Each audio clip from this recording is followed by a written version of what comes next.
ప్రార్థన చేసుకున్నామండి. తలవంచుతారు. మోకరిల్లినటువంటి వారు మోకరిల్లండి. ప్రభు యొక్క సన్నిధానంలో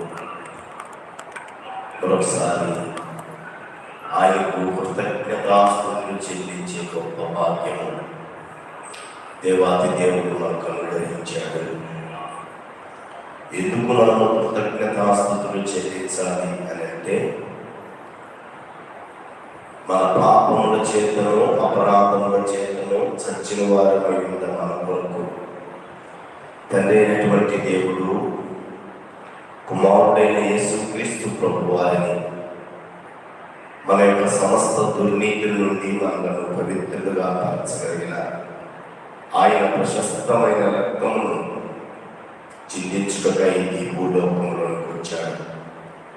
అట్టి ఉన్నతమైన కార్యమును జరిగించిన మన పట్ల అట్టి గొప్ప కార్యము జరిగించిన తండ్రి అయిన దేవునికి మనందరూ రుణస్థులని. అది ఏమి చేయాలి రుణం తీర్చుకోగలము? కృతజ్ఞతాస్థుతులు, రక్షణ ప్రార్థన పొందుకొని కృతజ్ఞతాస్థుతులు చెల్లించుకోండి. మనం ఆయన రుణం తీర్చుకోవడం. కనుక ఈ సమయంలో దేవుని యొక్క మందిరంలో ఉన్నటువంటి మనము ప్రేమ కలిగిన దేవా, ఈ పాపినైనా మా కొరకు ఇంత గొప్ప త్యాగం చేసిన దేవుడు ఎవరైనా ఉన్నారంటే అది మీరే. మీరు మరణంలో లేరు, మరణము జయించి తిరిగి లేచిన దేవుడు, మరలా రానున్న దేవుడు. అందును బట్టి మీకు కృతజ్ఞతలు స్తోత్రములు చెల్లిస్తున్నారని ఆయన ఎదుట, ఆయన మందిరంలో ఆయన ఎదుట మనం ఆయనకి కృతజ్ఞతాస్తుతులు చెల్లిస్తూ మన జీవితాన్ని కేవలం 40 దినాల వరకే భయభక్తులతో జీవించడం కాదు, కానీ మన బ్రతుకు దినములన్నీ కూడా దేవుని నామమై మాత్రమై జీవించులాగున పరిశుద్ధ ఆత్మశక్తిని మాకు దయచేయని ప్రార్థించుకుందాం. ఈ దేహం అనే దేవాలయంలో పరిశుద్ధ దేవుడు అయినటువంటి మీరు నివాసం ఉండగలిగిన దేవాలయముగా ఈ దేహమును మీరు ఆ రీతిగా మీరు సిద్ధపరచమని ప్రార్థన చేసుకుంటూ ప్రభుని మహిమపడదాం. ఆ రీతిగా ఎవరికి వారిని ప్రార్థన చేసుకుందాం.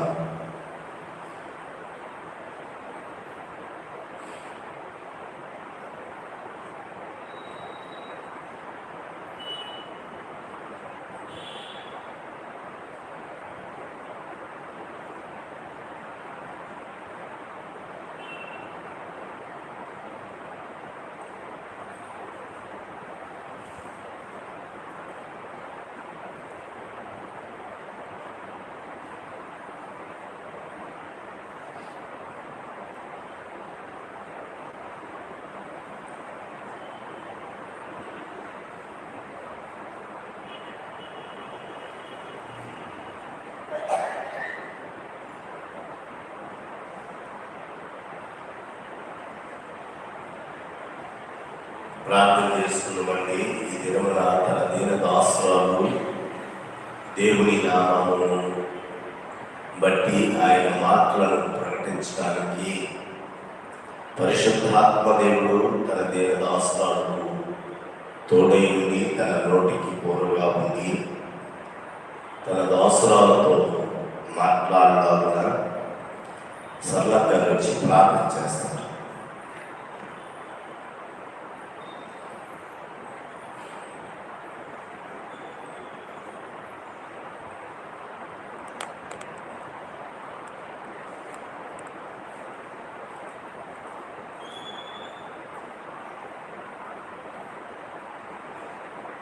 సర్వసృష్టికర్త దేవ, ప్రేమగల తండ్రి, కృపామయుడ, దయామయుడ, మీ పరిశుద్ధ పాలనలో స్తోత్రాలయ.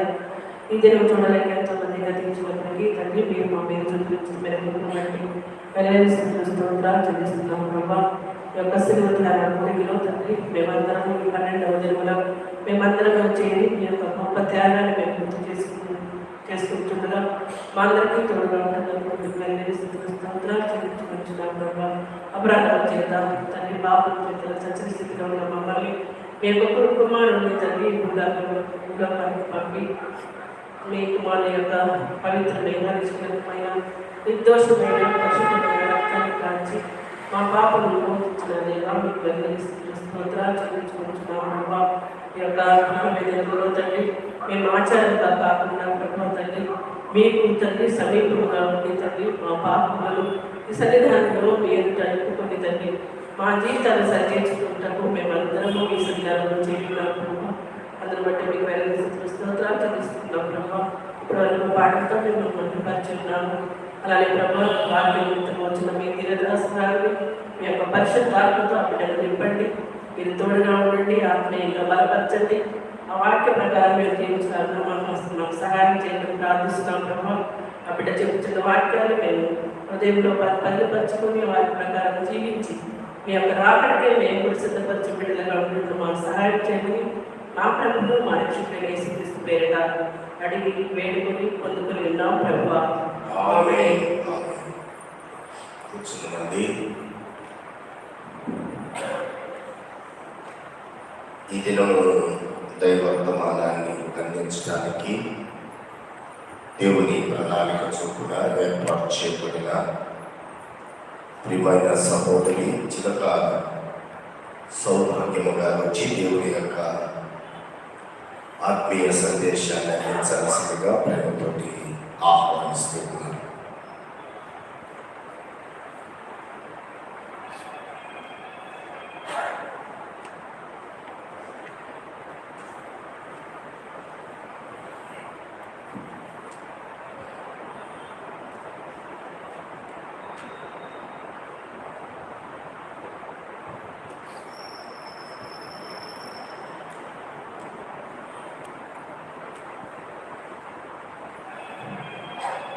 దేవాది దేవునికి వందనాలు. సంఘము కాపరి వారికి వందనాలు. కమిటీ సభ్యుల వారికి వందనాలు తెలియజేసుకుంటున్నాను. మరియు కూడి వచ్చిన ప్రతి ఒక్క సంఘ సభ్యులకి వందనాలు తెలియజేసుకుంటున్నాను. చిన్న ప్రార్థన ద్వారా వాక్యోపదేశం చేస్తున్నాను. స్తుతి స్తోత్రమైన గొప్ప దేవానికి స్తోత్రమైన ఆశ్చర్యకరుడానికి స్తోత్రం. ఆలోచనకర్తమైన మా దేవానికి స్తోత్రం. ఆకాశ మహాకాశములపై సింహాసనాసీనుడిపై కెరూబులతోనూ సెరుబులతోనూ కోట్లాది దూతలతోనూ యెహోవా పరిశుద్ధుడు పరిశుద్ధుడని కొనియాడబడుచున్న దేవా, స్తుతింపబడుచున్న దేవానికి స్తుతులు స్తోత్రాలు వందనాలు తండ్రి. నాయనా ప్రభువా, ఈ దినమందు ఈ సమయమందు నీ సన్నిధిలో కనబడడం మాకు ఇచ్చిన కృపను బట్టి నీకు స్తుతులు స్తోత్రాలు వందనాలు తండ్రి. అయ్యా ప్రభువా, వాక్యము చెప్పుచుండగా ప్రభా తండ్రి నీ ఆత్మతో నింపమని అడుగుచున్నానయ్యా తండ్రి. నన్ను నేను మరుగు చేసుకుని ప్రభా నీ వాక్యము నా నోటి నిండా నింపి ప్రభా అయా నీకు బోరగా నన్ను వాడుకోమని అడుగుచున్నానయ్యా. నీకు స్తోత్రాలయ్యా. అయా వాక్యములు ప్రభా మేము వింటున్నప్పుడు ప్రభా నాకు మా అందరికీ ప్రభా తండ్రి అయా అర్థంలో ప్రభా మా మొహము చూచుకున్నప్పుడు ప్రతిబింబం ఎలా కనిపిస్తుందో మా హృదయము తండ్రి అట్టి హృదయాలు మమ్మల్ని తెరవమని అడుగుచున్నానయ్యా. నీకు స్తోత్రాలు వందనాలు తండ్రి. అయా వాక్యానుసారంగా జీవించుటకు మా అందరికీ సహాయం దయచేయమని మా స్వనీతి ఆధారంగా మేము వాక్యం వెనుకోవడం ప్రభా తండ్రి నీ నీటిని ధరింప చేసుకొని నీ ఆత్మతో నింపబడి మేము వాక్యం వినడం మాకు సహాయం దయచేయమని ఈ కొద్ది ప్రార్థన మీ పాదసన్ని చేర్చుకోమని ప్రభు యేసుక్రీస్తు నామమున అడిగి వేడుకొంచున్నాము తండ్రి. ఆమేన్. ఈరోజు వాక్యం శిలువ ద్వారా వాక్యోపదేశం మత్తయి సువార్త 26వ అధ్యాయము 57వ వచనం నుంచి 64వ వచనం వరకు. యేసును పట్టుకుని వారు ప్రధాన యాజకుడైన కయపా యొద్దకు ఆయనను తీసుకొని పోగా అక్కడ శాస్త్రులను పెద్దలను కూడి ఉండేది. పేతురు ప్రధాన యాజకుని ఇంటి ముంగిట వరకు ఆయనను దూరం నుండి వెంబడించి లోపలికి పోయి దీని అంతం వేవేమో చూడవలనని బండ్రోతులతో కూడా కూర్చున్నాడు. ప్రధాన యాజకులను మహాసభ వారందరూ యేసును చంపవలనని ఆయనకు విరోధముగా అబద్ధ సాక్ష్యం వెతుకుచున్నది. కానీ అబద్ధ సాక్ష్యం అనేకులు వచ్చినను సాక్ష్యం ఏమీ దొరకలేదు. తుదకు 2 మనుషులు వచ్చి వీడి దేవాలయమును పడగొట్టి 3 దినములలో దాన్ని కట్టగలనని చెప్పినవి. ప్రధాన యాజకులు లేచి నీకు ఉత్తరమేమీ చెప్పవా, వీరు నీ మీద పలుకుచున్న సాక్ష్యమేమని అడగగా యేసు ఊరకుండెను. అందుకు ప్రధాన యాజకుడు ఆయనను చూచి నీవు దేవుని కుమారుడైన క్రీస్తువైతే ఆ మాట మాతో చెప్పుమని జీవము గల దేవుని తోడని నీకు ఆనబెట్టుచున్నానని. అందుకు యేసు, నీవన్నట్టే ఇది మొదలుకొని మనిషి కుమారుడు సర్వశక్తిని కుడిపార్శ్వన కూర్చుండటయు ఆకాశ మేఘాలుడై వచ్చుటయు మీరు చూతురని చెప్పగా. అంటే ఇక్కడ ప్రధాన యాజకుడు కైప ప్రధాన యాజకుడు. క్రీస్తు శకం 36వ సంవత్సరంలో కైప ప్రధాన యాజకుడై ఉన్నాడు. కైప ప్రధాన యాజకుడైన సమయంలో యేసుక్రీస్తు ప్రభువారు యూదుల మధ్య నివసిస్తున్నారు, యూదుల మధ్య ఉన్నారు. ఏమైందంటే యేసుక్రీస్తు ప్రభువారు చనిపోయిన లాజరును బ్రతికించాడు.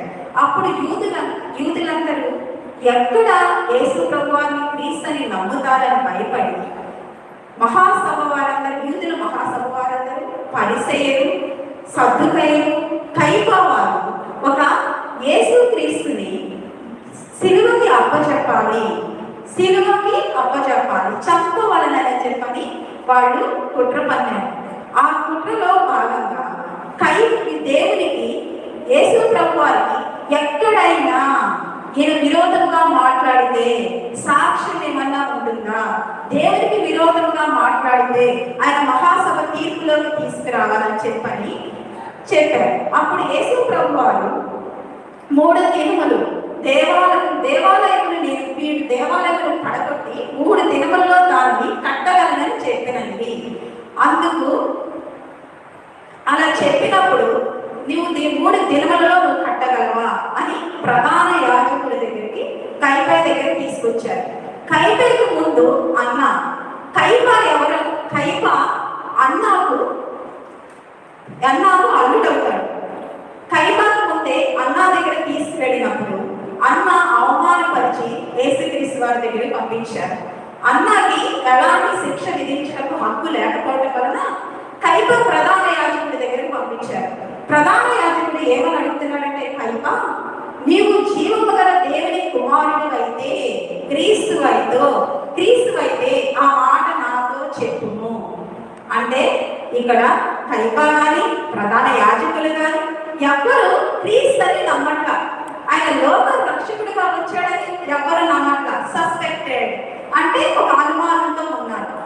దేవుడు నేనే సత్యమును, నేనే జీవమును, నేనే మార్గమును యేసుప్రభువు వారు యోహాను సువార్తలో 4వ అధ్యాయంలో చెప్పారు. కానీ ఇక్కడ సత్యాన్ని వాళ్ళు గ్రహించలేకపోతున్నారు. సత్యాన్ని అసత్యంగా సృష్టికరిస్తున్నారు. ఆ సత్యాన్ని కూడా గ్రహించలేకపోవడం వలన అసత్యంగా దాన్ని ఎలా నిర్ధారించుకోవాలని యేసుక్రీస్తు ప్రభువారి మీద ఎన్ని అబద్ధ సాక్ష్యాలు వచ్చినా వాటిని సాక్ష్యాలు అనేది ఎక్కడ దొరకలేదు, అసలు లేదు. ఎందుకంటే యేసుక్రీస్తు ప్రభువారే సత్యం. ఆయన ఈ లోకానికి వచ్చిందే సత్యాన్ని ప్రకటించడానికి, ఆయన ప్రభువారు. కానీ కపయ వాళ్ళు ఎక్కడైతే ఇక్కడ క్రీస్తుని నమ్ముతారో అని చెప్పని ఆ సత్యాన్ని గ్రహించలేకుండా యేసుక్రీస్తు ప్రభువారిని మహాసభలకు తీర్పులో తీసుకొని వచ్చారు. అలాగనే సొంత ప్రజల మధ్య జీవించారు యేసు ప్రభువారు. యూదులు కూడా యేసు ప్రభువారిని సిలువకు అప్పగించారు. అలాగనే మనము కూడా క్రైస్తవులై ఉన్నాము. మనం అనుదినము ప్రార్థన చేస్తాము, వాక్యం చదువుతాము, దేవుణ్ణి మొరపెట్టుకుంటాము. కానీ ఏ సత్యాన్ని గ్రహిస్తున్నాం? మన స్వనీతి ఆధారంగానే సత్యం అనుకుంటాం. కానీ దేవుని వాక్యం అనుసారంగా ఇది నేను చేసేది సత్యం కాదు అని ఎప్పుడైనా మనం పరిశీలన చేసుకుంటామా? లేదు. అలా మనం ఏదైతే మన స్వనీతి ఆధారంగా సత్యాన్ని ఎరగక చేస్తామో అప్పుడు ఆనాడు యూదులు క్రీస్తుని నమ్మక సిలువకు అప్పచెప్పారు. ఈరోజు మనం నమ్మి విశ్వసించి ఆయన కార్యాలు చూస్తూ కూడా మన సత్యాన్ని గ్రహించగా యేసుక్రీస్తు ప్రభువారిని అప్పచెప్తున్నాం. యోహాను సువార్త 2వ అధ్యాయం 20, 21, 22లో చూస్తే యూదులు ఈ దేవాలయం 46 సంవత్సరములు కట్టే, నీవు 3 దినములలో దాన్ని లేపుదువా అని. అయితే ఆయన తన శరీరము దేవాలయం కూర్చి ఈ మాట చెప్పాను. ఆయన మృతుల్లో నుండి లేచిన తర్వాత ఆయన ఈ మాట చెప్పినని ఆయన శిక్షను జ్ఞాపకం చేసుకుని లేఖనములు యేసు చెప్పిన మాటను నమ్మిరి. 46 సంవత్సరాలు యెషువ దేవాలయం కడితే నువ్వు 3 దినాలలో లేపుతావా అని అడిగారు. ఎవరు? కైఫ ప్రధాన యాజకుడు. కైఫ ప్రధాన యాజకుడు ఏమడుగుతున్నాడు? బాహ్య సంబంధమైన దేవాలయం గురించి అడుగుతున్నాడు. కానీ యేసుక్రీస్తు ప్రభువారు ఏం చెప్పారు? పునరుత్థానం గురించి చెప్పారు. తన మరణ పునరుత్థానం గురించి చెప్పారు. నేను చనిపోయి 3వ రోజు లెగుస్తానని చెప్పారు. కానీ ఈ విషయాన్ని యూదులు నమ్మలేదు. పునరుత్థానము అంటే మళ్ళీ తిరిగి జన్మించడం. మనము కూడా అనేక వాక్యం చదువుతాము, చిన్ననాటి నుండి ప్రార్థన చేస్తాము, మనం దేవుని వాక్యం అనేది తెలుసుకుంటున్నాము. కానీ పునరుద్ధానం అనే అనుభవం లేదు. పునరుద్ధానం అనుభవం అంటే తిరిగి జన్మించే అనుభవం అనేది లేదు. యోహాను సువార్త 3వ అధ్యాయం 4వ వచనంలో అందుకు నికోదేము, ముసలివాడైన మనుషుడు ఎలా జన్మింపగలడు? 2వ మారు తల్లి గర్భమందు ప్రవేశించి జన్మింపగలడా అని ఆయన అడుగగా యేసు ఇట్లని, ఒకటి నీటి మూలముగాను ఆత్మ మూలముగాను జన్మించితే కానీ దేవుని రాజ్యంలో ప్రవేశింపలేడని నీతో నిశ్చయముగా చెప్పుచున్నాను. ఇక్కడ ఎవరు? నికోదేము ప్రధాన యాజకుడు. నికోదేముకి ధర్మశాస్త్రం మొత్తం తెలుసు, పరిపూర్ణంగా తెలుసు. ధర్మశాస్త్రంలో ఏముంది అన్నీ తెలుసు. కానీ ఏమని అడుగుతున్నాడు? ముసలివాడైన మనుషుడు ఎలా జన్మింపగలడు? 2వ మారు తల్లి గర్భమందు ప్రవేశించి జన్మింపగలడా అంటే ఇక్కడ నికోదేముకి ఏం లేదు. ధర్మశాస్త్రం అంతా తెలుసు, కానీ మారు మనసు లేదు. తిరిగి జన్మించే అనుభవం లేదు. మనం కూడా మన తాతనే చెప్పుకుంటాం, మన చిన్ననాటి నుండి ప్రార్థన చేస్తాం, వాక్యం వింటాం, పాస్టర్ గారు చెప్పేది వింటాం, అన్నీ వింటాం. కానీ మనలో ఏం లేదు? పునరుద్ధానం లేదు, మారు మనసు లేదు. బాప్తిసం అనే అనుభవం లేదు. బాప్తిసం రక్షణ అంటే అనుభవం లేదు. రక్షణ అంటే ఆ రోజు వరకే తీసుకునే రక్షణ. బాప్తిసం అంటే ఆ రోజు వరకేనా? లేదు. ఈ 40 దినాలు మనం ఎలా శ్రమలు పొందుతున్నామో అలాగనే మన దేహం మట్టిలో కలిసిపోయే వరకు, మన ఆత్మ దేవుని సన్నిధి చేరే వరకు మనకు శ్రమే. ఈ శ్రమ అనేది ఎలా ఉంటదంటే పాపమునకు దూరంగా పారిపోవాలి. పాపము చేసే చిన్నదైనా పెద్దదైనా తప్పే, పాపమే అంతే. దేవుని దృష్టిలో అది పాపంగానే ఎంచబడింది. మరి ఆ పాపాన్ని అంటనేయకుండా ఒక నదిలో బురదంతా ఉండి కలువ పువ్వు ఉంటది, కానీ తామర పుష్పానికి బురద అంటిద్దా? అంటదు. చాలా ఫ్రెష్ గా ఉంటది, చాలా పరిశుద్ధంగా ఉంటది. అలా మన జీవితాల్లో కూడా, మన పోరాటంలో కూడా ఇది ఒక పోరాటం, ఒక యుద్ధ కాలం. క్రైస్తవం అంటే ఒక క్రీస్తును అనుసరించడం అంటే ఒక యుద్ధం లాంటిదే. ఈ యుద్ధాన్ని చేయించాలంటే వాక్యం అనే కట్ట ఉండాలి, ప్రార్థన అనే అనుభవం ఉండాలి, మారు మనసు ఉండాలి, ధర్మశాస్త్రం చదవడమే కాదు, కానీ ఆ వాక్యానుసారంగా బ్రతికే జీవితం మనలో ఉండాలి. అప్పుడు మాత్రమే మనము తిరిగి జన్మించిన వారం అవుతాము, దేవునిలో ఎదిగిన వారు అవుతాము. పౌలు గారు అంటారు, పాలు వలే ఉంటారా? ఎప్పుడు పాలు తాగుతానే ఉంటారా? చంటి బిడ్డల వలే భోజనం ఎప్పుడు చేస్తారు? నిజంగా మన ఆత్మీయ జీవితం ఒక్కొక్క మెట్టు, రోజు పెరిగేస్తున్న ఒక్కొక్క మెట్టు మనం ఎదగాలి, ఒక్కొక్క మెట్టు ఎదగాలి. మనం చిన్ననాటి నుండి క్రిస్టియన్ అని చెప్పుకుంటాం, కానీ ఎన్ని ఆత్మలను మనం రక్షించగలిగాం? ఎన్ని ఆత్మలను మనం తీసుకురాగలిగాం? అన్నిటి కలిగి ప్రసవ వేదన కలిగి పౌలు గారు ప్రార్థన చేశారంట. మనం ఎవరి రక్షణ కొరకు ప్రసవ వేదన కలిగి ప్రార్థన చేస్తాం? కనీసం మన గృహంలో రక్షణ లేని వారు ఎంతమంది ఉన్నారు? ఎంతమంది కొరకు మనం ప్రార్థన చేసి దేవుని రాజ్యానికి, మనం దేవుని సన్నిధికి నడిపించగలిగాం? నికోదేము వలె ఉన్నామేమో ఒక్కసారి మనం జ్ఞాపకం చేసుకోవాలి, ఒక్కసారి మనం దాన్ని చూసుకోవాలి. కైప ఎందుకు యేసుక్రీస్తు ప్రభువాన్ని ఆ రోజు యూదులు వాళ్ళు ఎందుకు అంగీకరించలేకపోయారు? అనేక కార్యాలు చూశారు, సూచక క్రియలు చూశారు, అనేక అద్భుత కార్యాలు చూశారు. దేని కొరకు? దేవుని రాజ్యం కొరకు వెంటబడ్డారా? ఆయనతో ఉంటే అందరూ ఉన్నారుగా. చనిపోయిన లాజరును బ్రతికించాడు,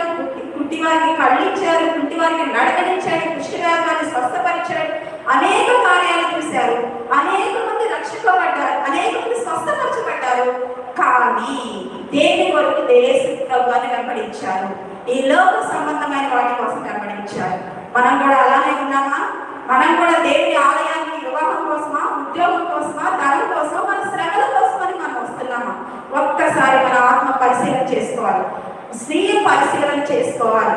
దైవ సేవకులు వాక్యం చెప్తున్నారంటే ఆ వాక్యాన్ని మన స్వీయ పరిశీలన చేసుకోవాలి. నా ఆత్మ ఎలా ఉంది, నా ప్రవర్తన ఎలా ఉంది, నేను ఎలా ఉన్నాను, ఈ వాక్యాన్ని నాకు చెప్పినప్పుడు ఈ వాక్యం అనుసారంగా నేను ఎలా జీవించాలి?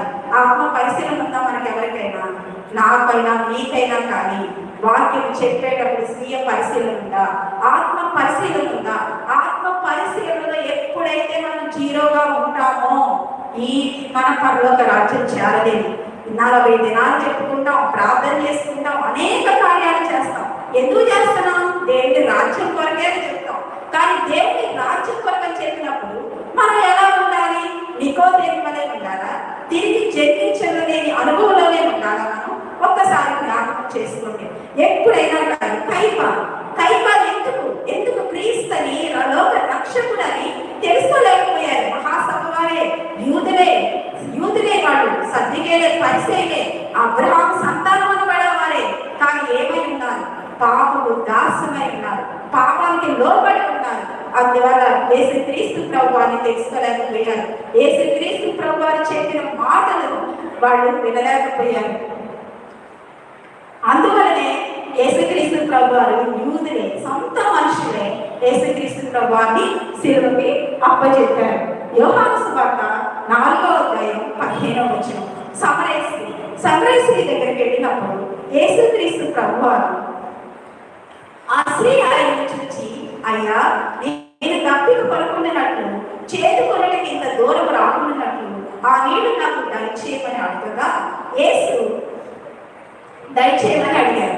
యేసు ప్రభువారు ఏం చెప్పారు? నేను ఇచ్చి నీళ్లు త్రాగు వాడెప్పుడూ తప్పికొనడు అన్నారు. ఏ నీళ్లు చెప్తుంది? నిత్య జీవములకు ఇవ్వవలసిన నిత్య జీవం కలిగిన నీళ్లు తప్పికొనరు అని చెప్పారు. కానీ సమరయ స్త్రీ ఏమని అడుగుతున్నారు? ఏమని అడుగుతుంది? తప్పికొనకున్నట్లు, చేతుకొనటకు ఇంత దూరం రాకున్నట్లు నాకు దయచేయమని అడుగుతుంది. కానీ సమరయ స్త్రీ ప్రతి సంవత్సరం, ప్రతి ఏటా యెరూషలేము దేవాలయానికి వెళ్ళి ఆరాధిస్తారు. కానీ ఇక్కడ ఏం చెప్పారు? యేసు ప్రభువు నిత్య జీవం గురించి చెప్పారు. కానీ సమరయ స్త్రీ దగ్గర ఏం తెలుసుకోలేకపోయింది? నిత్య జీవం గురించి తెలుసుకోలేకపోయింది. నిత్య జీవం అనేది, నిత్య జీవం కావాలంటే ఏం కావాలి? యేసుక్రీస్తు ప్రభువారి యొక్క మాటలు కానీ ఆయన వాక్యం అనుసారంగా కానీ జీవించాలి. కానీ సమరయ స్త్రీ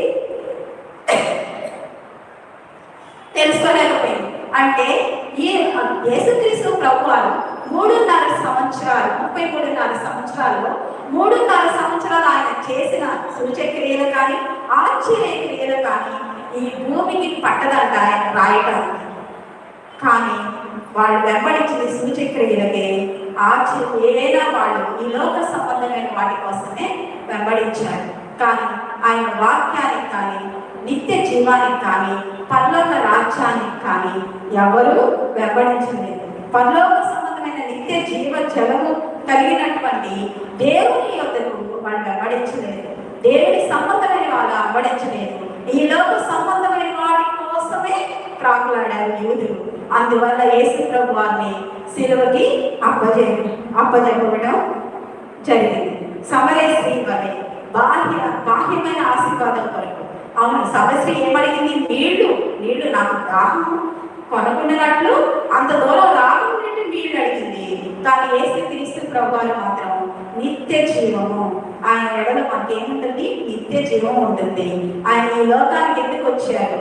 మన పాపముల నిమిత్తం మనల్ని కడగబడుటకు ఆయన వచ్చారు. మన అపరాధముల నిమిత్తం ఆయన శిలువకు వేసి శ్రమలు పొందడానికి ఆయన వచ్చారు. ఆయన శిలువకి అప్పచెప్పబడ్డారు, ఎన్నో శ్రమలు పొందారు.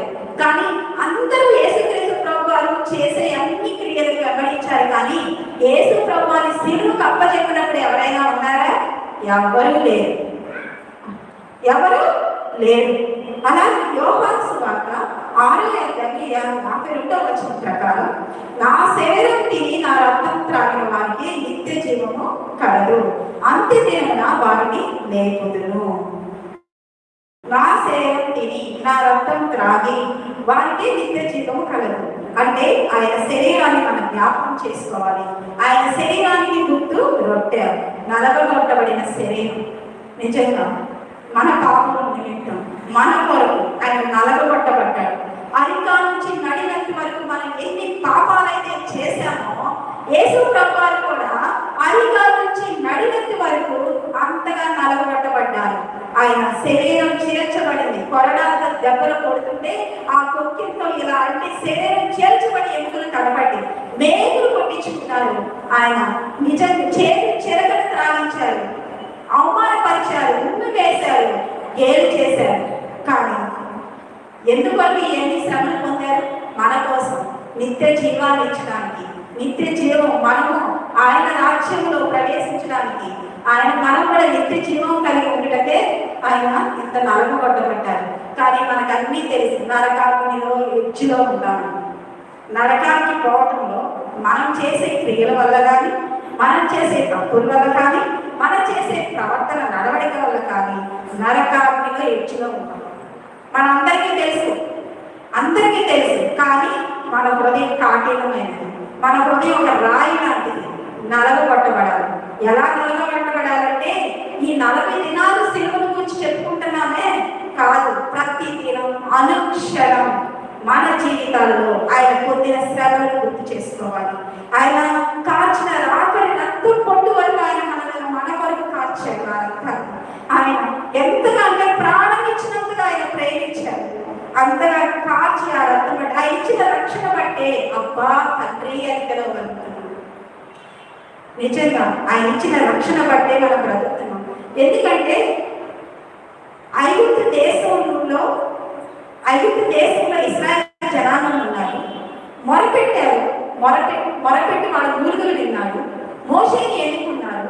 మోషే 40 సంవత్సరాలు ట్రైనింగ్ లో ఉన్నాడు. గొర్రెలు కాచుకుంటూ పొద ఆయన మాట్లాడారు, పంపించారు. మళ్ళీ 40 సంవత్సరాలు అరణ్యంలో ప్రయాణిస్తూనే ఉన్నారు. కానీ ఎంత విసిగించారు. ఫరో దగ్గరికి వెళ్ళి ఎంత మాట వినకపోయినా ఫరో కఠినంగా ఉన్న తెగుళ్ళు పంపించిన ఎంతగా అసలు ఇశ్రాయేలు జనాంగము సడుగుకున్న గొడుగుకున్న వాళ్ళ కొరకు ప్రార్థన చేసి వాళ్ళ కొంచెం తీర్పులు తీర్చి వాళ్ళని చేస్తే ఒకే ఒక్క మాట, బండ మీద బండతో మాట్లాడి నీళ్ళు వస్తాయంటే కర్రతో కొట్టాడు. నాకైతే శివరింగ్ వస్తుంది. ఎందుకంటే ఆయన నా ఇల్లంతగా సాత్వికుడు అని చెప్పాడు మోషే గురించి. మోషేని ఎన్నుకున్నాడు. మోషే వాళ్ళ చెల్లి మిరియాము అక్క వ్యతిరేకంగా మాట్లాడితేనే కుష్టి వ్యాధి తెచ్చాడు. కానీ ఒక చిన్న మాట వినలేదని కనాను దేశం ఇంకా చూడవు అన్నాడు. ఒక చిన్న మాట వినలేదని కనాను దేశం చూడమన్నాడు. మరి యేసు ప్రభు వారు ఇచ్చిన ఆ రోజు మరి మోషే అంత చేసిన శ్రమలు పడి అన్ని పడి కనాను దేశం వచ్చేసరికి చూడలేకపోయాడే. కానీ యేసుక్రీస్తు ఇప్పుడు మనం యేసుక్రీస్తు ప్రభు వారి ప్రాణం పెట్టడం వల్లే మనం బ్రతుకుతున్నాం. నిజంగా మనం కృపకాలం, ఇది కృపే. కృప వెంబడి కృపను పొందుతున్నాం కాబట్టి ఆయన వాచ్యం ఉండబట్టే మన ఊపిరి పీల్చుకుంటున్నాం. ఆయుష్ కానీ మనకి సమృద్ధి కానీ సమస్తం ఆయన ఇవ్వగలుగుతున్నాడు. మనలో ఏ నీతి లేదు, ఏమీ లేదు. ఆయన సాక్ష్యం ఇవ్వడానికి మనలో ఏముందో ఒకసారి పరిశీలన చేసుకున్నాం. ఒక ఆత్మ పరిశీలన చేసుకున్నాం. దేవా, నేను ఇప్పుడు నా గురించి సాక్ష్యం ఇవ్వడానికి ఏమి? మోషేకి ఇచ్చాడు. షినేనిన పట్టణంలో గలగాలైన స్త్రీని ధరించాడు. అనేకులకు దేవుడే సాక్ష్యం పలికాడు. మరి మన కొరకు ఎవరు పలకాలి? దేవుడు ఏమని పలకాలి? ఏముందని పలకాలి? ఒక్కసారి మన ఆత్మ పరిశీలన చేస్తున్నాం. ఆయన ఎంతగా నలగొట్టబడ్డాడంటే ఆయన ఎన్ని శ్రమలు, అసలు ఎన్ని బాధలు, అసలు ఎన్ని కొరడాలు దెబ్బలు ఆయన సిలువను మోసుకుంటూ వెళ్ళారు. మరి ఆయన శ్రమలను మనం గుర్తు చేసుకుంటున్నాం. కానీ పాషి గారు ఒక మాట చెప్పారు పోయిన ఆదివారం పోయిన ఆదివారం, ఎప్పుడు చెక్కబడతానే ఉంటామా? మనం ఎప్పుడు చెక్కబడతాం, ఎప్పుడు చెక్కబడతాం. నిజంగానే ఎప్పుడు చెక్కబడతాం. ఎప్పుడు చెక్కయ్యా నీ స్వారీకులకి రాయాలనే ప్రార్థన చేస్తున్నాం. కానీ అయ్యా నీ స్వారూపంలోకి వచ్చాను, ఇతను నీ స్వారూపంలోకి నేను మార్చాలి అనే ప్రార్థన మనలో ఉందా? మనలో ఆ భక్తి ఉందా? మనలో ఆ వాక్యం ఉందా? కైప వలె ఉన్నామా? ఈ రోజు అనుకుంటాం కైప నిజంగా దుర్మార్గుని పనులు చేశాడు, క్రీస్తుని శిలువకు అప్పచెప్పడంలో ప్రేరేపించాడు యూదుల్ని ప్రేరేపించి కేకలు వేయమని చెప్పాడు, శిలువకు అప్పచెప్పాడని కైప గురించి అనుకుంటున్నాం. మనలో ఎంతమంది మనం అందరం కలిసి క్రీస్తుని శిలువ వేస్తున్నాం? ప్రతి క్షణం మన శిలువ ఎంతవరకు వేస్తున్నాం? ఒక్కసారి మనం జ్ఞాపకం చేసుకోవాలి.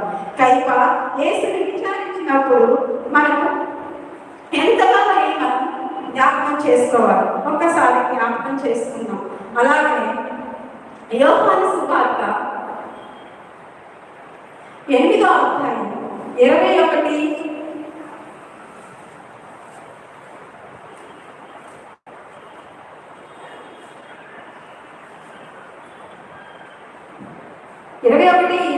చదువు.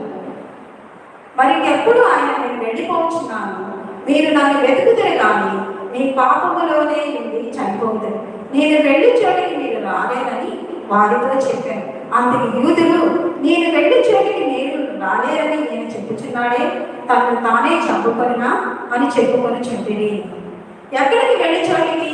యేసుక్రీస్తు ప్రభు వారు ఎక్కడికి వెళతారంటున్నారు? పరలోక రాజ్యానికి. ఆయన చనిపోయి తిరిగి లేచి ఆయన ఆకాశ మేఘాలుడై ఆయన సర్వోన్నతమైన స్థలమందు తండ్రి కుడిపార్శ్వమందు కూర్చొని మన కొరకు విజ్ఞాపన చేస్తున్నాడు. కానీ ఇక్కడ ఏం చెప్పాడు? నేను వెళ్ళుచున్న చోటికి మీరు రాలేరు అని. అవును, పాపంతో ఉంటే మనం వెళ్ళలేము. అతి పరిశుద్ధమైన స్థలానికి పాపంతో ఉండి పాపంతో మనం చనిపోతే దేవుని రాజ్యానికి మనము ప్రవేశించలేము. భూలోక సంబంధమైన ఏదైనా కానీ ఎక్కడికైనా వెళతాం, కానీ తెలియక భూలోక సంబంధమైన వాటి కోసం ఎక్కడికైనా వెళ్ళగలుగుతాం. కానీ దేవుని రాజ్యానికి వెళ్ళాలంటే తప్పనిసరిగా మనలో పాపం ఉండకూడదు. ఎలా ఉండాలి? పశ్చాత్తాపం ఉండాలి, మారు మనసు ఉండాలి. దేవుని దగ్గర ఎల్లప్పుడూ మన ఆత్మ పరిశీలన చేసుకుంటూ వాక్యం అనుసారంగా జీవిస్తూ ప్రతిరోజు ఆయన సిలువను ప్రకటిస్తున్నాం. కానీ ఆ సిలువ శ్రమలను బట్టి మన గురి యొక్కకు మాత్రమే పరిగెత్తాలి. నా పరుగు కడపటించింది అన్నాడు పౌలు గారు. మన పరుగు ఎలా ఉంది? ఈరోజు మనం ఈ క్షణం మంది చనిపోతే దేవుని రాజ్యానికి వెళ్ళగలుగుతామా? పరలోక రాజ్యానికి వెళ్ళగలుగుతామా? ఒక్కసారి మనం పరిశీలన చేసుకోవాలి. ఎందుకంటే మనం ఎంత ప్రార్థన చేస్తున్నాం, దేని కొరకు ఎంతకాలం జీవిస్తాం? మనం జీవించినంతకాలం మన ఆయుష్ ఎంతుందో మనకు తెలిసిందా? మన ఆయుష్ ఎంతుందని మనం రాయగలుగుతామా? మన స్థితి ఎలా ఉంటుందో మనం రాయగలుగుతామా? ఏమీ లేదు. కానీ మనం దేవుని రాజ్యాన్ని ఇచ్చాడు. మనకి నిరీక్షణ ఒకటి ఉంది. నిరీక్షణ ఏంటంటే యేసుక్రీస్తు ప్రభువారు 2వ రాకడ ఆయన వస్తారు, మనల్ని తీసుకువెళ్తారనే నిరీక్షణ ఉంది. కానీ మనము ఆ నిరీక్షణలో ఉండాలి. ఆయన వెళ్ళే చోటికి వెళ్ళాలంటే పరలోక రాజ్యము. ఆ పరలోక రాజ్యం పట్టణం ఎలా ఉంటుంది? 12 బొమ్మలు కలిగి ముత్యములకు అలంకరించబడి బంగారం వీధులలో ఉంటుంది. అవును కదా? ఆయన యేసుక్రీస్తు ప్రభువారు ప్రతి దినము తండ్రి కుడి పార్శ్వమందున కూర్చొని అంజూరపు చెట్టు ఉంది. అంజూరపు చెట్టు చూసి కాయలు చెట్టు నిండా ఆకులు ఉన్నాయి, కానీ ఫలింపలేదు. నరుకుతాం, ఇది ఇంకా నరుకుతాం అని చెప్పి అన్నప్పుడు దానికి వేస్తే అంటే యేసుక్రీస్తు ప్రభువారు విజ్ఞాపన చేస్తున్నారు మన కోసం. ప్రభువారు ఇంకొంతకాలం విజ్ఞాపన చేస్తున్నారు. ఎల్లప్పుడూ మన అంజూరపు చెట్టు నిండా ఆకులు వలె ఉన్నామా, ఫలించవలే ఉన్నామా? ఒక్కసారి మనం పరిశీలన చేసుకుంటాం. మన జీవితాలను సభ్యులైన పరిశీలి వీళ్ళందరూ కలిసి యేసుక్రీస్తు ప్రభువారిని శిలువకు అప్పచెప్పారు. ఆయన శిలువ మరణం పొందారు. మనం దేనికి అప్పచెప్తున్నాం? ఆ రోజు వాడి యూదులకు తెలియక క్రీస్తు అంటే తెలియదు, ఆయన లోక రక్షకుడిగా వచ్చారని తెలియదు. ఆయన ఆశ్చర్య కార్యాలు చూశారు, అనేక గొప్ప కార్యాలు చూశారు, కానీ ఆయన శిలువకు అప్పచెప్పారు. కానీ మనం ఈరోజు అన్నీ తెలుసు మనకి. మనం ప్రార్థన చేసే దేవుడు ఆలకిస్తాడని తెలుసు, అనేక శ్రమల నుండి మనల్ని విడిపించాడని తెలుసు, ఆయన మన కొరకు ప్రాణం పెట్టాడని తెలుసు. కానీ మనం ఏం చేస్తున్నాం? ప్రతి దినము ప్రతి క్షణము ఆయన శిలువకు అప్పచెప్తున్నాము. ఒక్కసారి మనం పరిశీలన చేసుకోవాలి. కొలస్సీలు 1:13 వచ్చిన ప్రకారం అంధకార సంబంధం నుండి అధికారం నుండి మనం విడుదల చేశారు. ఎఫెసీయులు 2:1 వచ్చిన మన పాపముల చేత అపరాధముల చేత చచ్చిన వారి వలె ఉండాలి. లూకాసు వార్త 1:79 వచనంలో చీకటిలోను మరణ ఛాయలోను కూర్చున్న వారికి వెలుగిచ్చుటకే యేసుక్రీస్తు ప్రభువారు ఇచ్చారు. చీకటిలోను వెలుగులోను మరణ ఛాయలో నుండి మనల్ని విడిపించడానికి వచ్చారు. వెలుగంటే ఏంటి? సత్యమే. కానీ ఏది గ్రహించలేకపోయారు? పైగా సత్యకేయులు పరిశీలి ఏం గ్రహించలేకపోయారు? సత్యాన్ని గ్రహించలేకపోయారు. యేసుక్రీస్తు ప్రభువారు నీవన్నట్టే అన్నారు. అవును కదా, యేసుక్రీస్తు ప్రభువారు దేవుని కుమారుడు కదా, క్రీస్తు కదా. కానీ వాళ్ళు గ్రహించలేకపోయారు. అసత్యంగానే దాన్ని చేశారు, కానీ సత్యంగా వాళ్ళు గ్రహించలేకపోయారు. మనం ఎలా ఉన్నాం? మన వాక్యం వింటున్నప్పుడు ఎలా ఉన్నాం? నా కొరకైనా ఈ వాక్యము, నా కొరకైనా సరిదిద్దుకునే వారంగా, సత్యం గ్రహించే వారంగా ఉన్నామా? అసత్యంగా మన స్వనీతిని ఆధారం చేసుకుని, మన బుద్ధిని ఆధారం చేసుకుని, మన ప్రవర్తన ఆధారం చేసుకొని వాక్యాన్ని వింటున్నామా? ఒక్కసారి మనం పరిశీలన చేసుకోవాలి. ఎందుకంటే మనం అన్నింటిలో చచ్చిన పాపముల చేత అపరాధముల చేత చచ్చిన వారై ఉంటే, మనం ఎప్పుడైతే మారు మనసు పొంది నిరీక్షణ కలిగి ఉంటే మనము చూసేది ఏంటంటే పరలోక రాజ్యమే. ఆయన రాజ్యం కొరకు మనం వెతుకుతాము, నిరీక్షణ కలిగి ఉంటాము. ఈరోజు నేను చనిపోయిన ఈ క్షణం వల్ల నేను చనిపోయినా కానీ నేను రాజ్యానికి చేరుతానని నిరీక్షణ మనకనేది ఉంటుంది. కైపా జీవితం ఏమైంది? కైపా అప్పచెప్పాడు, కానీ కైపా భూలోక సంబంధమైంది తీర్పును తీర్చబడ్డాడు. ఈలోక సంబంధం, పరలోక సంబంధమైన తీర్పు కూడా తీర్చబడ్డాడు. ప్రభు అయిన యేసు ప్రభు ఇప్పటి వరకు కృపాకాలమే, కానీ ఆయన సింహాసనం ముందు కూర్చొని న్యాయ తీర్పప్పుడు మనం ఎవ్వరికి ఏమీ ఎదుర్కోలేము. ఆయన ఎదుర్కొనే వారంగా ఉండాలి. ఆయన తీర్పు తీర్చినప్పుడు ఆయన న్యాయాధిపతిగా కనిపిస్తాడు. అప్పుడు అయ్యా క్షమించాలి అంటే క్షమించడు. ఇప్పుడే మనం క్షమించేది, ఇదే మనకి సమయం, ఇదే మనకి కడియ. అంతే, ఈ సమయం అంటే ఈ క్షణం అంటే మనకి ఇచ్చిన సమయం అనుకోవాలి. అంతేగాని లేదు న్యాయ తీర్పు అప్పుడు ఆయన ప్రపంచానికి ఆయన తీర్పు తీరుస్తాడు. అప్పుడు ఏ తీర్పులకు మనం వెళతాం? మంచి చెడు ఆయన తీర్పు తీరుస్తాడు. మంచి చేస్తే నిత్య జీవానికి వెళ్తాం, జీవ పునరుద్ధానానికి వెళ్తాం. కీడు చేస్తే నరకాగ్నికి వెళ్తాం. దేనికి వెళ్ళాలి? మనం దేని కొరకు? మనం ఇన్ని సంవత్సరాల నుంచి ఎప్పటి నుంచో మనం ప్రార్థన చేసుకుంటాం, వాక్యం వింటాం, విరివిరిగా వాక్యం వింటాము. ఇప్పుడు స్మార్ట్ ఫోన్స్ వచ్చి ఇంకా వాక్యం వింటానే ఉంటాం. కానీ అక్కడే ఉన్నామా? మొదటి మెట్లోనే ఉన్నామా? పాలు తాగే వాళ్ళనే ఉన్నామా? ఎప్పుడు మనం భోజనం చేస్తాం? ఆత్మీయ ఆహార భోజనం ఎప్పుడు చేస్తాం? ఎప్పుడు తృప్తి పొందుతాం? ఇతరులకి ఎప్పుడు మనం మాదిరికరంగా ఉంటాం? ఒక్కసారి మీరు జ్ఞాపకం చేసుకోండి. 33.5 సంవత్సరాలు ఆయన జీవిస్తే ఆయనలో ఏ పాపము లేదు. ఎవరు ఈ ప్రపంచంలో కానీ, ఈ దేవాది దేవుడు ఎంతమంది ఉన్నా కానీ మన యేసుక్రీస్తు ప్రభువుకు సవాల్ విసిరారు. ఆయనలో ఏ పాపము లేదు. ఏ పాపము లేని ఆయన మన కోసం, మన జీవితం, మన రక్షణ కొరకు, మన నిత్య రాజ్యం కొరకు ఆయన ప్రాణం పెట్టారు. ఆయన సత్యము మనల్ని స్వతంత్రులుగా చేస్తుంది. ఎప్పుడు సత్యము స్వతంత్రులుగా చేస్తుందంటే యేసుక్రీస్తు ప్రభువాన్ని మనం ఎప్పుడైతే వాక్యానుసారంగా జీవిస్తామో, యేసుక్రీస్తు వారిని మనం ఎప్పుడైతే అనుసరిస్తామో, ఎప్పుడైతే పూర్ణ ఆత్మతో పూర్ణ సత్యముగా ఆయన ఆరాధిస్తామో, అప్పుడే మన సత్యమును స్వతంత్రులుగా చేస్తుంది. ఇక్కడ యోహాను సువార్త 8:33 వచనం, మిమ్మల్ని స్వతంత్రులుగా చేయాలని చెప్పగా వారు, మేము అబ్రహాము సంతానము, మేమెన్నడూ ఎవరికి దాసులమై ఉండలేదే, మీరు స్వతంత్రులుగా చేయబడినని ఎలా చెప్పుచున్నామని ఆయనతో అనిరి. అవును, అబ్రహాము సంతానమే, ధర్మశాస్త్రం తెలిసిన వాళ్ళు, కానీ ఏది స్వతంత్రం, ఏం తెలియలేదు వాళ్ళకి? సత్యం తెలియలేదు. ఎవరికి తెలియలేదు? కైప, అన్న, సర్దుకయి, పరిసయ్యులు. దేవుని యేసుక్రీస్తు ప్రభువుని శిలువకు అప్పచెప్పిన వారు ఎవరికి యూదులైనను వాళ్ళకి సత్యము తెలియలేదు. కానీ ఏమంటున్నారు ఇక్కడ? మేము అబ్రహాము సంతానమే, మేము ఎవరికి దాసులై ఉండలేదు అంటున్నారు. ఎవరికి దాసులై ఉంటాం? మన పాపానికి దాసులై ఉన్నాం. పాపానికి దాసులై ఉన్నప్పుడు మనని స్వతంత్రంగా మనం బ్రతకలేము.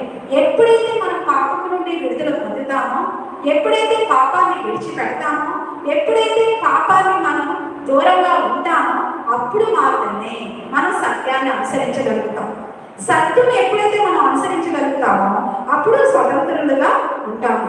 సత్యం అంటేనే యేసుక్రీస్తు ప్రభువారు అవును ఈ లోకానికి వచ్చింది ఆయన మనకు సత్య మార్గంలో నడిపించినప్పుడు, నిత్య రాజ్యంలోకి నడిపించడానికి మాత్రమే ఆయన వచ్చాడు. మన పాపముల కొరకు మనము అనుభవిస్తే అది న్యాయమే. కానీ మన పాపముల నిమిత్తం ఎవరు శ్రమలు పొందారు? యేసుక్రీస్తు ప్రభువారు శ్రమలు పొందారు. ఆయన శ్రమలు పొంది మన కొరకు ఒక నిత్య రాజ్యానికి ఒక రక్షణ భాగ్యాన్ని అనేది మనకి ఇచ్చారు. అలాగనే సత్యము ఎరుగక అసత్యాన్ని అర్థం చేసుకుంటూ అసత్య మార్గంలో నడుస్తూ కైప ఎలా అయితే యేసుని విచారించాడో, యేసుని విచారించిన తర్వాత ఎలా అయితే సిలువను అప్పచెప్పారో, అలాగనే కైప కూడా తన జీవితంలో ఏదైతే తను ప్రాకులాడాడో ఈ లోక సంబంధమైన వాటి కోసం, ఏదైతే తన అధికారం కోసం వెంటపడ్డాడో ఆ అధికారం అనేది లేదు. ఉద్యోగం నుంచి తీసివేయబడ్డాడు. తన దేశం నుంచి బహిష్కరించబడ్డాడు. అంటే కైప తీర్పు పొందాడు. మనం ఎలాంటి తీర్పులు పొందుతాం ఒక్కసారి జ్ఞాపకం చేసుకోవాలి. తప్పనిసరిగా మనం ఆత్మ పరిశీలన చేసుకోవాలి. స్వీయ పరిశీలన అనేది మనలో ఉండాలి.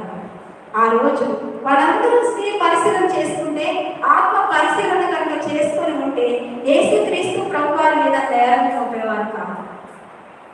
తప్పనిసరిగా సత్యాన్ని తెలుసుకునేవారు. మనం ఇప్పుడు ఎలా ఉన్నాం? ఆనాడు యూదులు క్రీస్తుని ఎరుగగా ఆయన సిలువకు అప్పచెప్పారు. ఇప్పుడు మనం ఎరిగి ఉండి సత్యం ఎరిగి వాక్యం విని అన్నీ విని ప్రతి విషయంలో క్రీస్తుకు అప్పచెప్తాం. ఒక్కసారి మనం జ్ఞాపకం చేసుకోవాలి. ఒక్కసారి మనం స్వీయ పరిశీలన చేసుకోవాలి.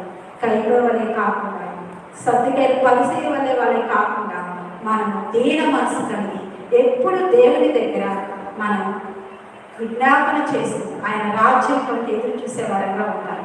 ఎందుకంటే మొదట నా నీతిని, నా రాజ్యాన్ని వెతకండి, అన్నీ ఇస్తా అన్నాడు. మనం ఏం వెతకాలి? మొదట నీతిని, రాజ్యాన్ని వెతకాలి. ఏ నీతిని వెతకాలి? ఆయన నీతిని వెతకాలి. ఆయన నీతి అనుసారంగా బ్రతకాలి. ఆయన కొరకు బ్రతకాలి. ఆయన కొరకు జీవించాలి. అవును కదా? మనకి ఇచ్చింది రోజులో 24 గంటలు. 24 గంటలు మనం ఎన్ని గంటలు దేవుని కొరకు బ్రతుకుతాం? ఎన్ని గంటలు ఎవరి కొరకు విజ్ఞాపన ప్రార్థన చేస్తున్నాం? ఎంతసేపు దేవుని వాక్యాన్ని ధ్యానిస్తాం? ఒక్కసారి మనం పరిశీలన చేసుకోవాలి. ఈ రోజున్న సమయం ఇప్పుడు మనకి తిరిగి రాదు.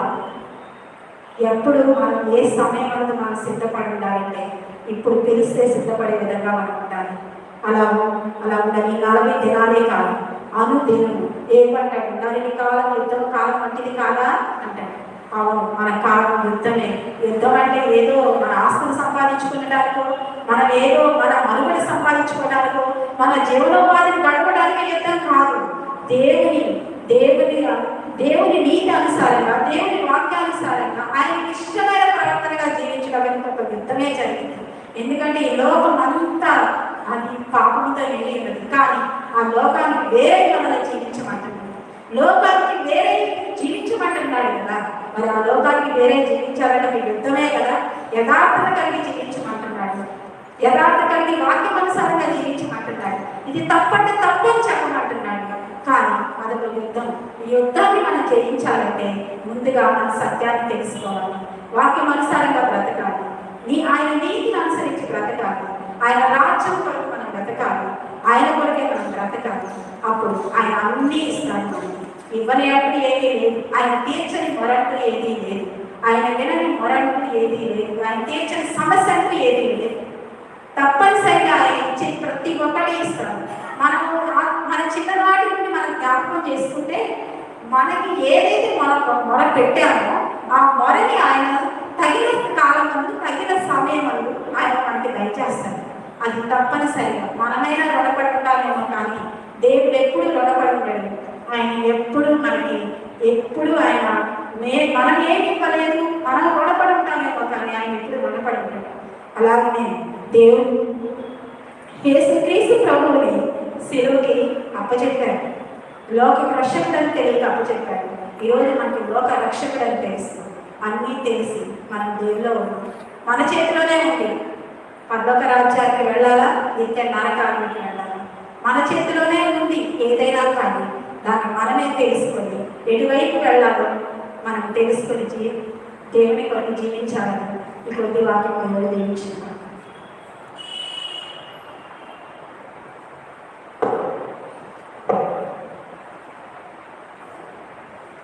ప్రకటన విందామండి. స్థానిక సెక్రటరీ నుంచి ప్రకటన తెలియజేస్తారు.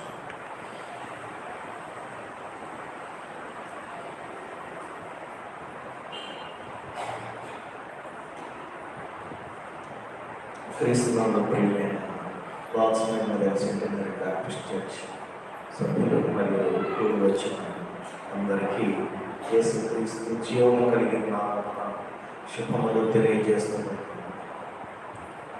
మనం పాపం చేత అపరాధముల చేత చచ్చిన వారమై ఉండగా ఆయన మన కొరకు శిలువలో ప్రాణం అర్పించారు. మరి మన కొరకు ప్రాణం పెట్టినటువంటి పరిశుద్ధాత్మ దేవుడికి మరి మనం ఏం చేస్తున్నాం? ఆయన మనం సిద్ధపరిచిన స్థలంలో మనం ఉండటానికి మనకు అర్హత ఉన్నదా? మనం స్వనీతితో బ్రతుకుతున్నామా? ఇప్పటికైనా మారు మనసు పొందుదాం, నిరీక్షణానుభవం కలిగి ఉందాం, రక్షణానందం పొందుదాం అని మంచి సందేశం ఇచ్చినటువంటి చిలుక సౌభాగ్యం గారికి సంఘపక్షాన నిండైన వందనాలు తెలియజేస్తూ ఉన్నాను. ఇక రేపు 13వ రోజు శిలువ ధ్యాన ఉపవాస ఆరాధనలో మన సంఘ పెద్దలు చింతపల్లి ఎలీషా గారు మన మధ్య వాక్య ధ్యానం చేస్తారని మీకు తెలియజేస్తూ ఉన్నాను. రేపు చింతపల్లి ఎలీషా గారు మన మధ్య వాక్య ధ్యానం చేస్తారు. ఇక మరొక విషయాన్ని తెలియజేసి ప్రకటనలు ముగిస్తాను.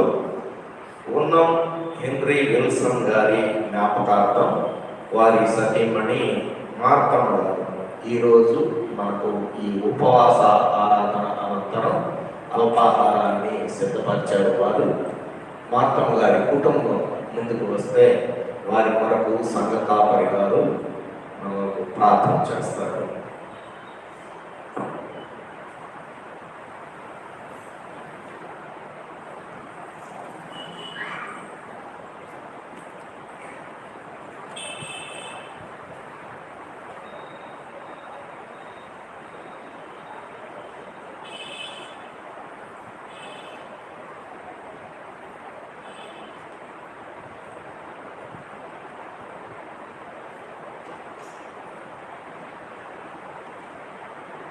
ప్రార్థిస్తామండి.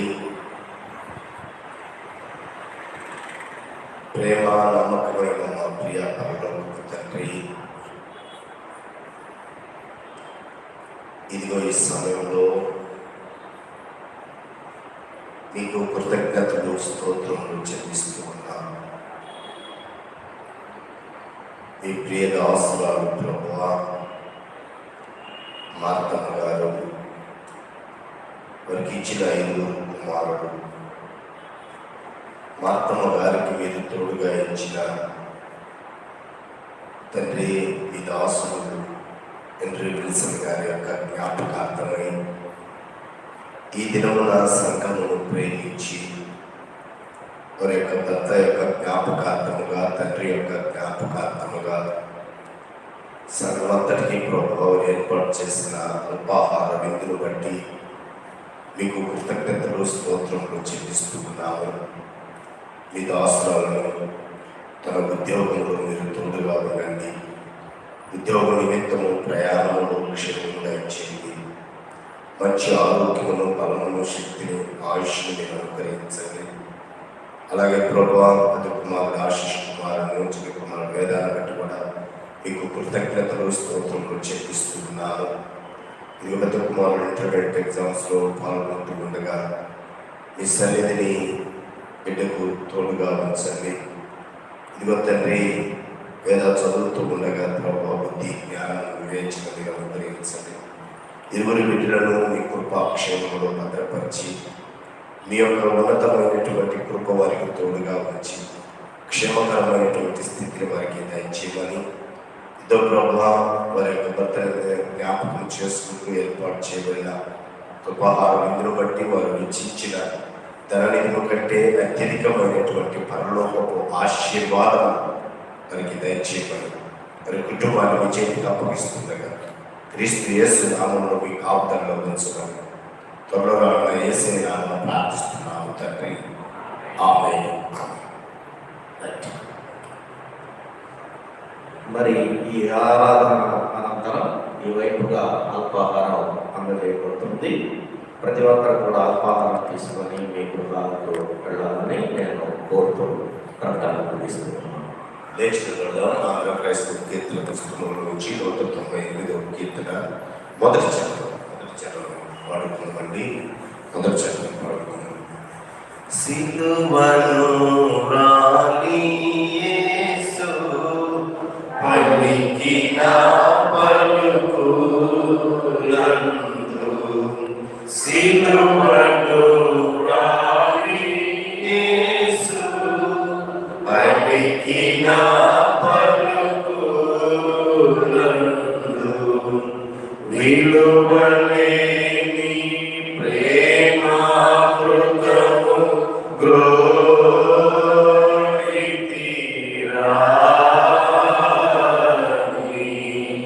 సిలువే నాశర నాయనురా నీ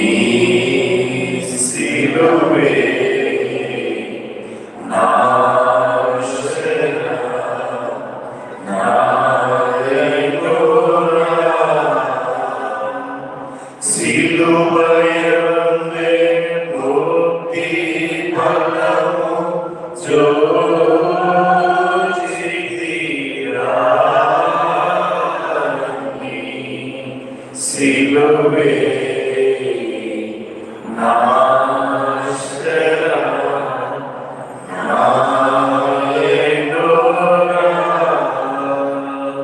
ప్రేమ కలిగిన తండ్రి, దయగలిగినటువంటి దేవానికి వందనాలు. ఈ దినమున కొద్ది నిమిషాలు మీ పరిశుద్ధ మందిర ఆవరణలో మిమ్మల్ని స్తుతించి గణపరచడానికి మీరు మాకు ఇచ్చిన శ్రేష్టమైన సమయాన్ని బట్టి కృతజ్ఞతలు స్తోత్రములు చెల్లిస్తూ ఉన్నాము.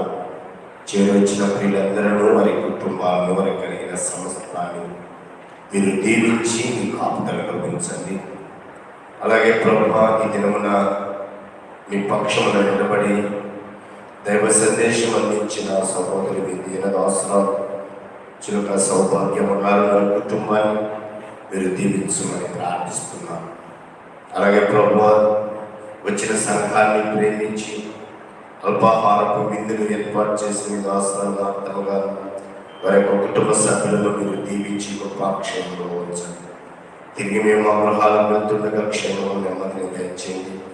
నిశ్చితమైతే రేపటిది సాయంకాలం మరొకసారి ఇదిగో మీ పరిశుద్ధ మందిరంలో చేరి మిమ్మల్ని స్తుతించే భాగ్యం మా అందరికీ మీరు అనుగ్రహించమని మమ్మల్ని మీ చేతికి అప్పగిస్తూ యేసు నామమున ప్రార్థిస్తున్నాము తండ్రి. ఆమేన్. పరలోకమందున్న మా తండ్రి, నీ నామం పరిశుద్ధపరచబడదు.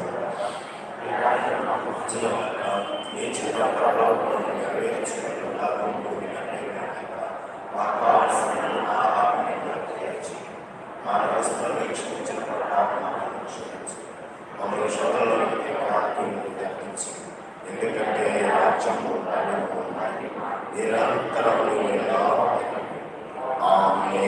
మన పరమ తండ్రి దేవుని యొక్క ప్రేమ, కుమారుడు రక్షకుడైన యేసుక్రీస్తు ప్రభువు వారి కృప, పరిశుద్ధాత్మ దేవుని యొక్క సహవాసము, సన్నిధి, కాపుదల చేర్చిన వనరుల మీదను, దైవవర్తమానం అందించిన తన దీన అవసరాల మీదను సంఘాన్ని ప్రేమించి అల్పాహారం మీద ఏర్పాటు చేసిన ప్రియ కుటుంబం మీద సకల పరిశుద్ధుల మీద సదాకాలం తోడైండి ఆశీర్వదించి దీవించి తన కృపలో భద్రపరచులోగాక.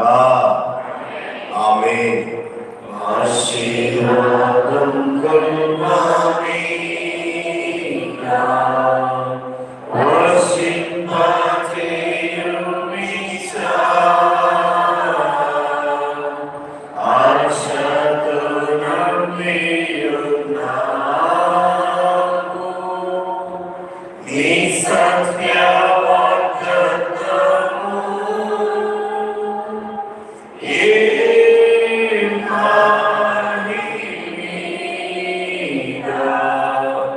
Krumma